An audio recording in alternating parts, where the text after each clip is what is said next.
আসসালামু আলাইকুম। শুভ সকাল। সূরা আল বাকারা আয়াত 139। যখন নিরুদ্দেশ হবে তখন আল্লাহকে স্মরণ করো, যেভাবে আল্লাহ তোমাদেরকে শিক্ষা দিয়েছেন যা তোমরা জানতে না। তোমাদের মধ্যে যারা বিবিদেরকে রেখে মারা যাবে তারা বিবিদের জন্য ওসিয়ত করবে যেন 1 বৎসরকাল সুযোগ সুবিধা পায় এবং গৃহ হতে বের করে দেওয়া না হয়। তবে যদি তারা নিজেরাই বের হয়ে যায় তবে তোমাদের প্রতি গুনাহ নেই। তারা নিজেদের ব্যাপারে বৈধভাবে কিছু করলে আল্লাহ মহাশক্তিধর, সর্বজ্ঞ।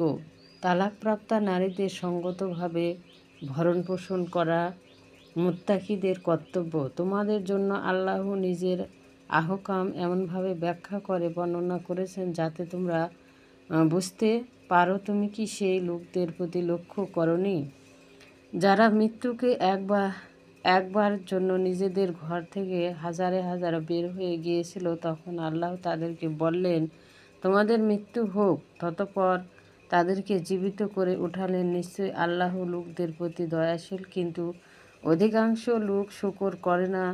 তোমরা আল্লাহর পথে যুদ্ধ করো এবং জেনে রেখো আল্লাহ নিশ্চয়ই সর্বশ্রোতা ও সর্বজ্ঞ। এমন ব্যক্তি কি আছে যে আল্লাহকে উত্তম কার্য প্রদান করবে? তাহলে তার সেই কার্যকে তার জন্য আল্লাহ বহুগুণ বর্ধিত করে দিবেন এবং আল্লাহই সীমিত ও প্রসারিত করে থাকেন এবং তার দিকেই তোমরা ফিরিয়ে যাবে। তুমি কি মুসার পরবর্তী বনি ইসরায়েলের প্রধানদের প্রতি লক্ষ্য করনি? তারা তাদের নবীকে বলেছিল, আমাদের জন্য একজন বাদশাহ ঠিক করুন যাতে আমরা আল্লাহর পথে জিহাদ করি। নির্দেশ হলো, এমন সম্ভাবনা আছে কি যে যদি তোমাদের প্রতি জিহাদের হুকুম দেওয়া হয় তবে তোমরা জিহাদ করবে না? তারা বলল, আমরা কি উজরে আল্লাহর পথে জিহাদ করব না যখন আমরা আমাদের গৃহ ও সন্তানাদি হতে বহিষ্কৃত হয়েছি?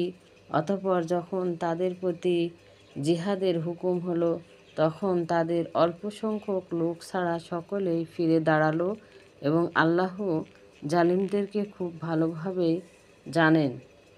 তাদেরকে তাদের নবী বলল, আল্লাহ যথাযথই তালুককে তোমাদের বাদশাহ ঠিক করেছেন। তারা বলল, আমাদের উপর কি প্রকারে তার রাজ্য ক্ষমতা মিলতে পারে যখন তার চেয়ে আমরাই রাজশক্তির অধিক যোগ্য প্রাপ্ত আর তাকে আর্থিক সচ্ছলতা ও প্রদান হয়নি? নবী বলল, আল্লাহ তাকেই তোমাদের উপর পছন্দ করেছেন এবং তাকে জ্ঞানে দেহে সমৃদ্ধ করেছেন। আল্লাহ যাকে ইচ্ছে নিজের রাজ্য দান করেন।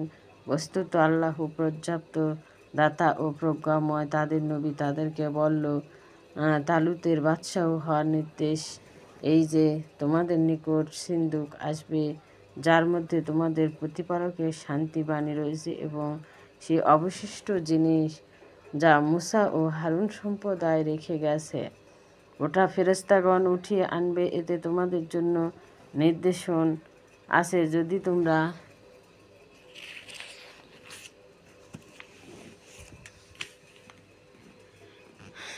তোমরা মুমিন হও।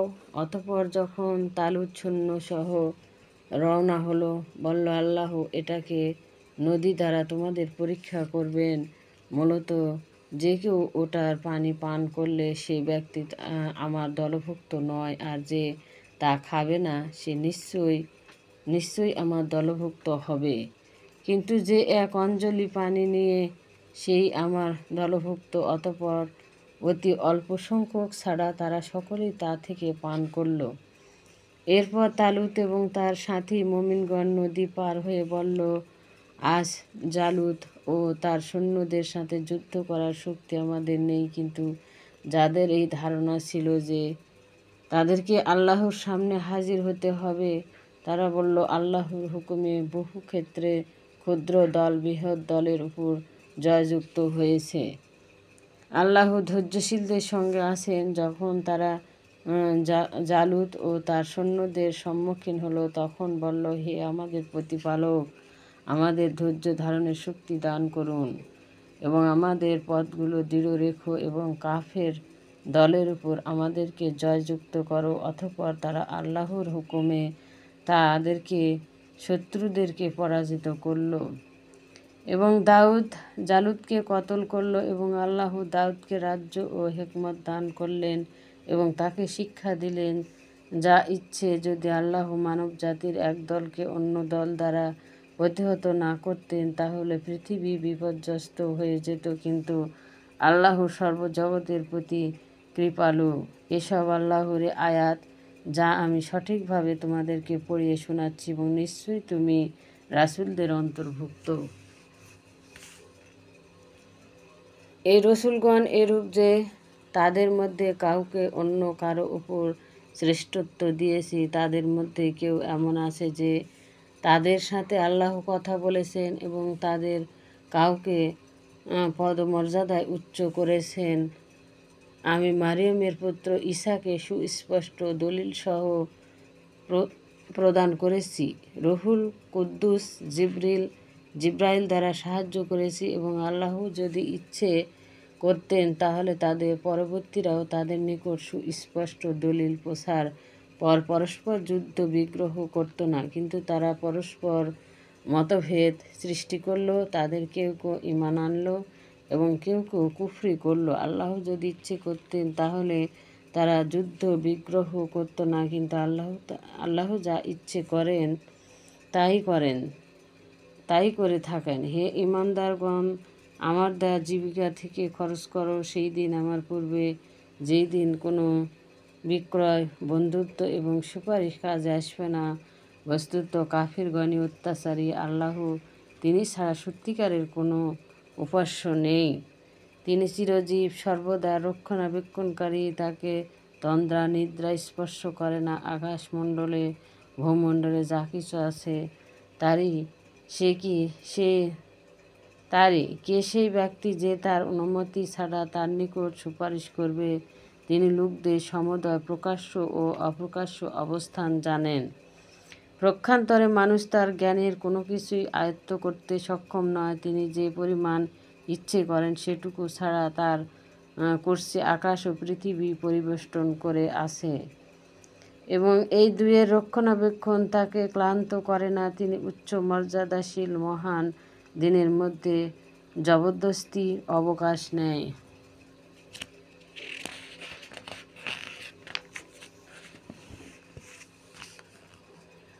নিশ্চয়ই হেদায়েত গুমরাহি হতে সুস্পষ্ট হয়ে গেছে। কাজেই যে ব্যক্তি মিথ্যা মাবুদদেরকে তা তর্কে অমান্য করল এবং আল্লাহ প্রতি ঈমান আনল, নিশ্চয়ই সে দৃঢ়তর রজ্জ ধারণ করল, যা ছিন্ন হওয়ার নয়। আল্লাহ সর্বশ্রোতা এবং সর্বজ্ঞাতা। আল্লাহ মুমিনদের অভিভাবক, তাদেরকে অন্ধকার থেকে আলোর দিকে বের করে আনেন এবং কাফেরদের অভিভাবক হচ্ছে তা গুপ্ত, সে তাদেরকে আলো থেকে অন্ধকারের দিকে নিয়ে যায়।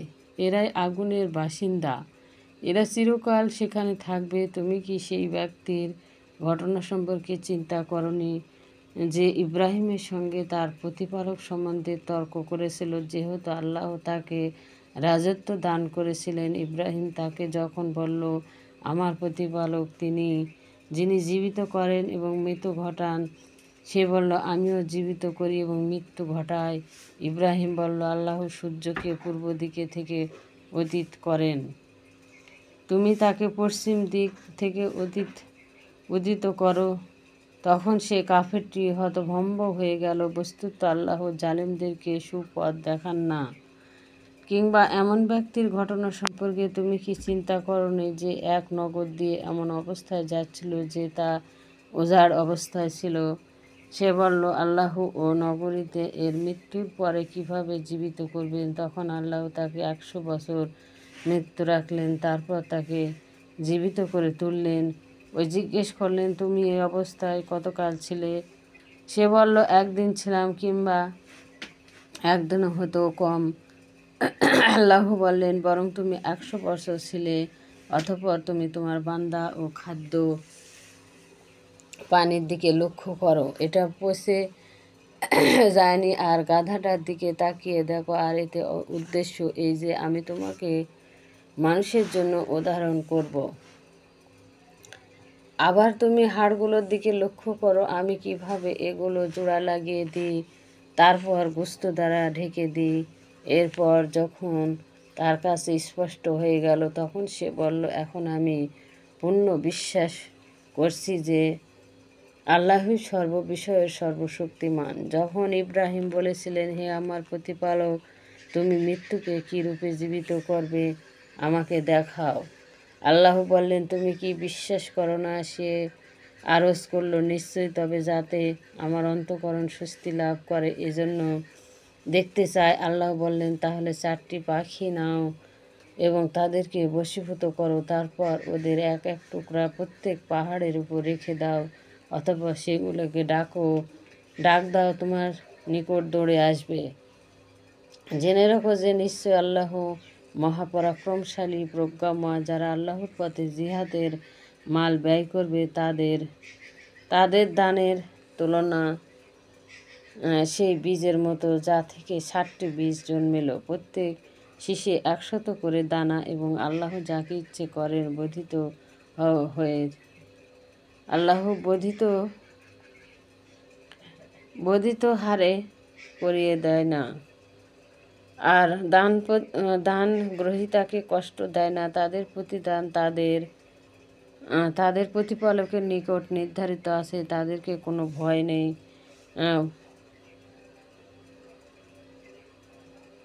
মর্মপীড়াও নেই যে তাদের পর কষ্ট দেওয়া হয়। তার চেয়ে ভালো কথা ও ক্ষমা উত্তম বস্তু, আল্লাহ অভাবমুক্ত।